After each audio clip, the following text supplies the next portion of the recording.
আল্লাহ পাক রব্বুল আলামিন তার হাবিবকে পাঠাইছেন দুনিয়ার ভিতরে। ওমা মুহাম্মাদুন ইল্লা রাসূল قد خلت من قبله الرسول।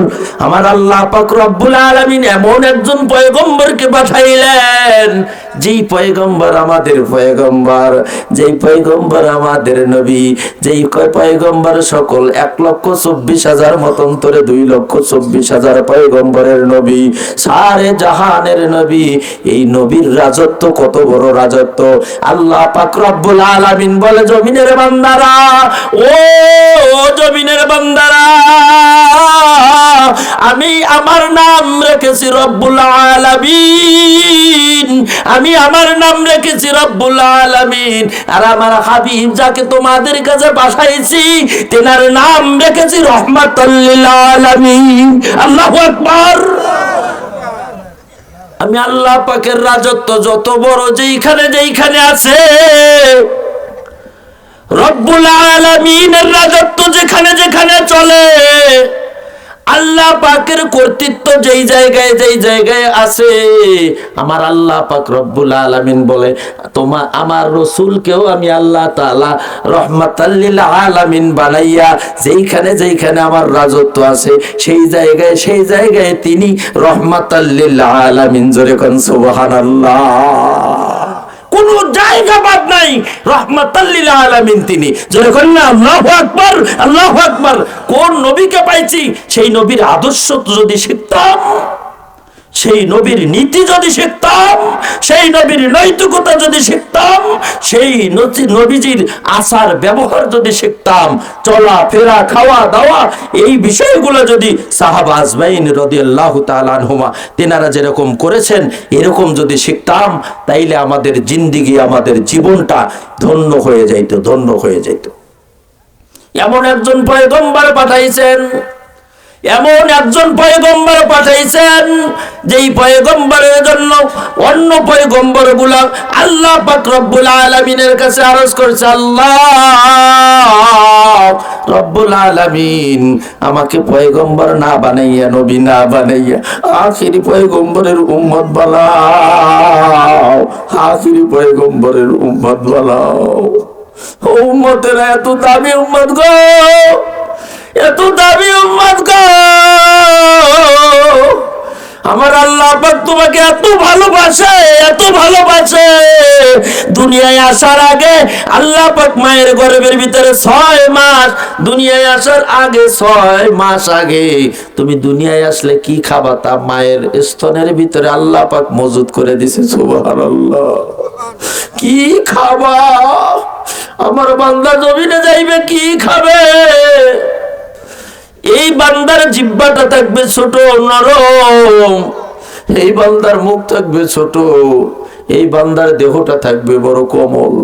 এর যদি বেশি গরম হয় ঠোঁট পুড়ে যাবে, মুখ পুড়ে যাবে।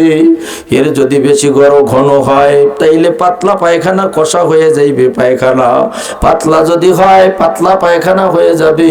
আমার আল্লাহ পাক রব্বুল আলামিন বলে, ও জমিনের বান্দারা, তো আমি মাওলা আমাকে একটা বার কি ভাবছো, একটা বার কি ভেবে দেখছো আমি মাওলা? কোন মাওলা তোমাকে আমি আল্লাহ বানাইলাম? একটা বার ভেবেছো কি রে বান্দা? 6 মাস আগে মায়ের স্তনের ভিতরে খাদ্য মজুদ করে রেখেছি, জমিনের ভিতরে আসবি, আসার পরে মায়ের শাল দুধটা খাবি, আর শাল দুধ খাওয়ার পর তোর ভিতর থেকে আমি আল্লাহ তাআলা হাজারো রোগ ব্যাধি আমি আল্লাহ তাআলা দূর করে দেব। সুবহানাল্লাহ। আমার আল্লাহকে চিল্লা রে বাবা, একটা বার মাওলার দিকে একটু ধাবিত হও, অগ্রসর হও, 2 ফোঁটা চোখের পানি ফালাও, আল্লাহ পাকের কুদরতের দিকে তাকাও। ওয়াইন তাউদ্দু নি'মাতাল্লাহি লা তুহসুহা, ওয়াইন তাউদ্দু নি'মাতাল্লাহি লা তুহসুহা।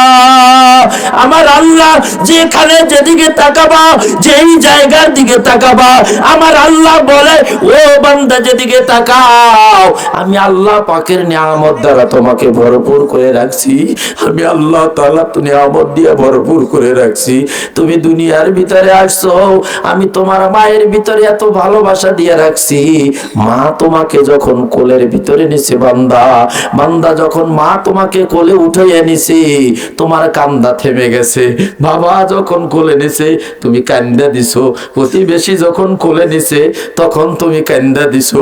আবার মা যখন কোলে নিছে, মা কথা যদি নাও বলে, কোলে নেওয়ার সঙ্গে সঙ্গে তুমি মায়ের কোলের ভিতরে ওঠার সাথে সাথে মা, ও সন্তান কান্দন তোমার বন্ধ হয়ে গেছে, মা নামক একটা জাদু তোমার ভিতরে পাঠিয়ে দিছি। দার গর্ভে ধারণী মা হইছো। মা নাই কার কার হাত উঠান, কার কার মানে হাত উঠা, লিল্লাহে তাকবীর। এতগুলো মানুষের মা নাই। ও সন্তানেরা যাদের মা আছে তাদের হাতে ধরি, পায়ে ধরি, শেষ পর্যন্ত আলোচনা শুনবেন। ধৈর্য আছে? হাত উঠান, দেখান, আগে দেখান, হাত উঠান, আলোচনা শুনবেন। আসলে সিরাজগঞ্জের মানুষ সভা শোনে খুব বাপু, খুব, তাই না? না দান হরে, সবাও শোনে, বক্তার জান বাই করে নিবি, তেনা তেনা করে ফেলাবি। তো মাইকেলারাও বড় ত্যাগদা, ওরাও ওই রকম। এখন থেকে সকাল পর্যন্ত আপনি বাজান না কে মাইকে, না করে না, এখন বাজাইবে আবার সকালে বাজাইবে, তাই না? এই দেখো আবার সকালে বাজাইবে, আপনি নেন না কে, ওই এখন ওই রকম বুঝে গেছে না, এটাই হয় এখন, এটাই হবি। ওই একবারে খেতা কাপড় গাট্টি গুটি বান্ধে নিয়ে নিয়ে চলে আসছে। আমার ভাষা বোঝেন? ভাষা বোঝেন? একটু অসুবিধা হয় নাকি? হয় না? আলহামদুলিল্লাহ। তো ভাই আমি বলতেছিলাম, মা আমাদেরকে মায়ের কোলের ভিতরে পাঠাইছে। আল্লাহ করছে তুই যে দুনিয়ায় যাবি, তো 6 মাস দুনিয়ায় আসার 6 মাস আগে তোর খাদ্য আমি আল্লাহ তাআলা তোর মায়ের স্তনের ভিতরে মজুদ করে দিছি। সুবহানাল্লাহ। জানেরা আমার, আল্লাহ পাক রব্বুল আলামিন বান্দাকে ডেকে ডেকে বলেন, ও বান্দারা, তুই যদি একবার দুনিয়ার ভিতরে বসিয়া বসিয়া আমাকে ডাকিস, একবার যদি আল্লাহ বলে ডাকিস, আল্লাহ, জোরে কন আল্লাহ, আরো জোরে কন আল্লাহ। আমার আল্লাহ কয়, বান্দা একবার যদি আমি আল্লাহকে আল্লাহ বলে ডাকিস, আমি ৭৪ বার তোমাকে ডাকি, আমি ৭৪ বার তোকে ডাকি বান্দা বান্দা বলিয়া। সুবহানাল্লাহ। বান্দা একবার ডাকো তুমি আল্লাহ বলিয়া, আর আল্লাহ ৭৪ বার ডাকে ও বান্দা বান্দা বলিয়া। সুবহানাল্লাহ বিহামদি। শোনা ভাইরা আমার, বাবাজিরা আমার, দুনিয়াটা বড় ক্ষণস্থায়ী জায়গা বাবা। মসজিদের ওয়াজ, মসজিদের ওয়াজ, এই মসজিদ যিনি আবাদ করেছেন তিনি হইলেন মুহাম্মাদুর রাসূলুল্লাহ সাল্লাল্লাহু আলাইহি ওয়াসাল্লাম। আবাদ করেছেন এই মসজিদ, পয়গম্বর এই মসজিদ আবাদ করেছেন, সাহাবীদেরকে তালিম দিয়েছেন ওর ভিতরে। সাহাবীরা তোমরা এখানে দিন শেখো, এখানে দিন শেখো। সাহাবা আজমাইন দিন শিখতেছেন। এক ইহুদির সন্তান আসছে, এক ইহুদির সন্তান আসছে, সাহাবীরা তালিমের ভিতরে বসছে, মস্ক করতেছে। তো এক ইহুদির ছেলে আইসা তো এইরকম মসজিদের দিকে দাঁড়াইয়া মুখ করে একদম পেশাব করে দিয়েছে, হিংসামূলক পেশাব করে দিয়েছে। তো সাহাবা আজমাইন রাদিয়াল্লাহু তাআলা আনহু, তেনারা ওনাদের ভিতর থেকে একজন খুব রাগে গেছে, ইয়া রাসূলুল্লাহ, ইয়া হাবিবাল্লাহ, একে হত্যা করে দেই। আল্লাহ রাসূল বলে, ইজলিস, বসো, বসে যাও। সাহাবী বসে গেলেন। দয়ার নবী বললেন, ও সাহাবী, যাকে তোমরা হত্যা করতে চাও এই ছেলেটাও তো একদিন দিনের উপরে আসতে পারে। সুবহানাল্লাহ। এই সন্তানটাও তো একদিন দিন কবুল করতে পারে। এই সন্তান একদিন দিন কবুল করতে পারে, কেন তাকে হত্যা করবে? আল্লাহ রাসূলের দয়া, এত বিশাল দয়া ছিল আমাদের, এত আত্ম অহংকার, এত আত্ম অহমিকা, সেটা আলেম কন, হুজুর কন, ইমাম কন, যে খানি কন, এমপি কন, মন্ত্রী কন, চেয়ারম্যান কন, মেম্বার কন, দেখেন এত আত্ম অহংকার আমাদের, এত আত্ম অহমিকা যে আল্লাহ আল্লাহ রাসূলের সূরাত আর সিরাত আমরা মোটেই মানি না, সব ভুলে গেছি, সব ভুলে গেছি। তার কারণ ওনার সিরাতের ভিতরে আমরা নাই। আলী রাদিয়াল্লাহু তাআলা এক ইহুদির সাথে যুদ্ধ করতেছিল। ইহুদি আলী রাদিয়াল্লাহু তাআলা বাজারের ভিতরে যাচ্ছে, তো ইহুদি আসছে, আয়েশা বলছে, আলী রে, আলী, যুদ্ধ করতে হবে, আমাকে পরাজিত করো। আলী রাদিয়াল্লাহু তাআলা আনহু বলে, ভাই ইহুদি রে, আমি তো যুদ্ধের জন্য আসি নাই, বাজারের জন্য বের হয়েছি। আমার কাছে তো কিছু তরোয়াল নাই, ঢাল নাই, কি দিয়ে যুদ্ধ করব। তো ইহুদি 2টা তরোয়াল বের করে দিছে, নাও আলী নাও, তোমার ধর্মের মতনই নাও, তোমার সামনে 2টা তরোয়াল দিলাম, কোনটা তোমার পছন্দ? একটা উঠাইলেন, একটা তরোয়াল উঠাইলেন, একটা ঢালও নিলেন। নেওয়ার পরে 2 জনের ভিতরে যুদ্ধ শুরু হইল। যুদ্ধ করতে করতে করতে করতে এক পর্যায়ে ইহুদি মাটিতে পড়ে গেল। ইহুদি মাটিতে পড়ে গেল। হযরত আলী কাররামাল্লাহু ওয়াজহা তিনি তার বুকের উপরে বসে পড়লেন, ইহুদির বুকের উপরে বসে পড়লেন। বসে পড়ার পরে ইহুদি হযরত আলী রাদিয়াল্লাহু তাআলা আনহু গায়ের উপরে থুতু নিক্ষেপ করলো। মারবে, তরোয়ার উঁচু করছে, মারবে, তরোয়ার উঁচু করছে, শেষ সময় মেরে ফেলবে এখন ইহুদিকে। ওই সময় থুতু নিক্ষেপ করছে, থু দিছে। আলী রাদিয়াল্লাহু তাআলা ছেড়ে দিলেন, নেমে গেলেন। ইহুদি ডাক দেয়া বলে, আলী, আলী গো, তুমি নেমে গেলা কেন, আমাকে একটু বলো। এমন এক মুহূর্ত ছিল গো আলী, আমার হাতও যেন অবশ হয়ে গেছিল, আমার পাও যেন অবশ হয়ে গেছিল। তুমি এমন সময়, আমি তো লড়াচড়াও করতেছিলাম না, তুমি আমাকে হত্যা করলা না কেন? বলে, ইহুদি রে, আমি যে সময় যতক্ষণ পর্যন্ত তোর বুকের উপরে ছিলাম আর তরবারি তাক করেছিলাম তোমাকে হত্যা করব, কিন্তু যখন তুমি আমার শরীরের উপরে থুতু নিক্ষেপ করলা তখন আমার রাগ আরো বিগড়ে গেল, এই জন্য আমি নেমে পড়লাম।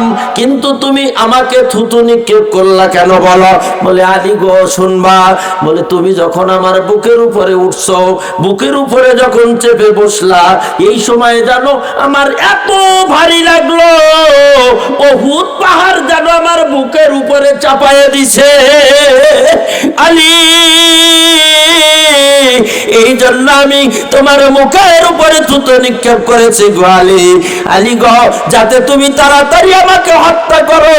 উহুদ পাহাড় চাপিয়ে দিলে যেরকম ওজন, যেরকম ভারী, আমি ওই রকম ভারী অনুভব করতেছিলাম। আলী গো, সেই জন্য আমি তোমাকে থুতু নিক্ষেপ করছি, যাতে তাড়াতাড়ি আমাকে হত্যা করো। কিন্তু আলী, তুমি নেমে গেলা কেন? আলী, তুমি নেমে গেলা কেন? আলী রাদিয়াল্লাহু তাআলা আনহু বলে, ভাই, এতক্ষণ যে যুদ্ধ করছি তা আমার ধর্মের জন্য, দ্বীনের জন্য, কিন্তু থুতু নিক্ষেপ করছো যখন, আমার থুতুর দিকে খেয়াল হইল, মুখের উপরে থুতু আসছে, তার জন্য আমার রাগ জন্মিছে, বড় রাগ জন্মিছে, কঠিন রাগ জন্মিছে। এই অবস্থায় যদি তোমাকে মেরে ফেলতাম, তোমাকে হত্যা করতাম, আল্লাহ পাক রব্বুল আলামিন দ্বীনের জন্য যদি তোমাকে শহীদ না করতে পারতাম, আমার থুতুর জন্য যদি শহীদ হয়ে থাকো, আল্লাহ যদি জিজ্ঞেস করে, আলী রে, আলী, তোকেও মানুষ বানাইছিলাম, ইহুদিকেও মানুষ বানাইছিলাম, ইহুদিকেও মানুষ বানাইছিলাম, একই সূরাতে বানাইছিলাম। আলী রে, তুই যে ওর গায়ে হত্যা করলি, সামান্যটুকু থুতু দিছে তার জন্য হিংসা বশীভূত হইয়া আমি এই ভয়ে, আল্লাহ পাকের ভয়ে, মাহশর কিয়ামতের ময়দানে, কঠিন বিচারের দিনে, ওই আদালতের ভয়ে, আমি আল্লাহ তাআলা রব্বুল আলামিনের ভয়ে আমার কলিজাটা প্রকম্পিত হয়েছে। ইহুদি রে, আমি সেই জন্য নেমে গেছি আল্লাহ পাকের দরবারে, আমি মার্ডার কেসের আসামি হইতে পারবো না। আল্লাহু আকবার, আল্লাহু আকবার। আমি সেই জন্য নেমে গেছি, এই জন্য নেমে গেছি।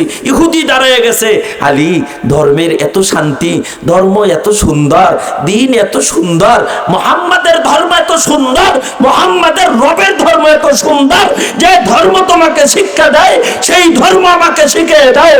আলী রাদিয়াল্লাহু তাআলা আনহুকে বলতেছে, আলী, যেই ধর্ম এত চমৎকার, এত সুন্দর, সেই ধর্ম আমাকে শিখিয়ে দাও, আমাকে ওই ধর্মের মন্ত্র পড়িয়ে দাও।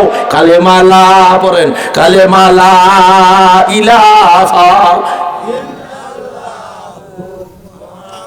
বন্ধ হয়ে যাবে। কালেমা লা ইলাহা ইল্লাল্লাহু মুহাম্মাদুর রাসূলুল্লাহ সাল্লাল্লাহু আলাইহি ওয়াসাল্লাম।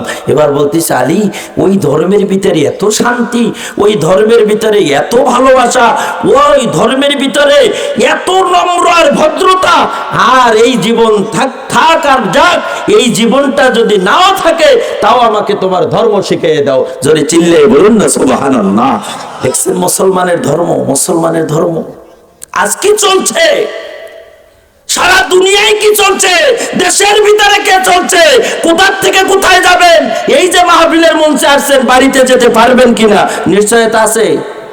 আজরাইলের যত ভয় না আছে, তার চেয়ে বড় ভয় আছে এখন চাকুওয়ালার বন্দুকওয়ালার।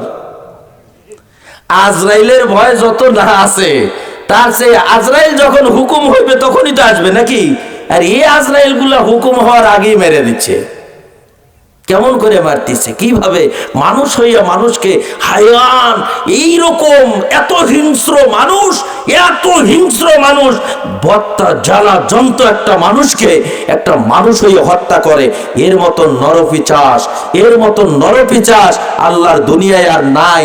এর মতন খারাপ, এর মতন নরখাদক আর দুনিয়ার ভিতরে নাই। কথা ঠিক কিনা দরকার?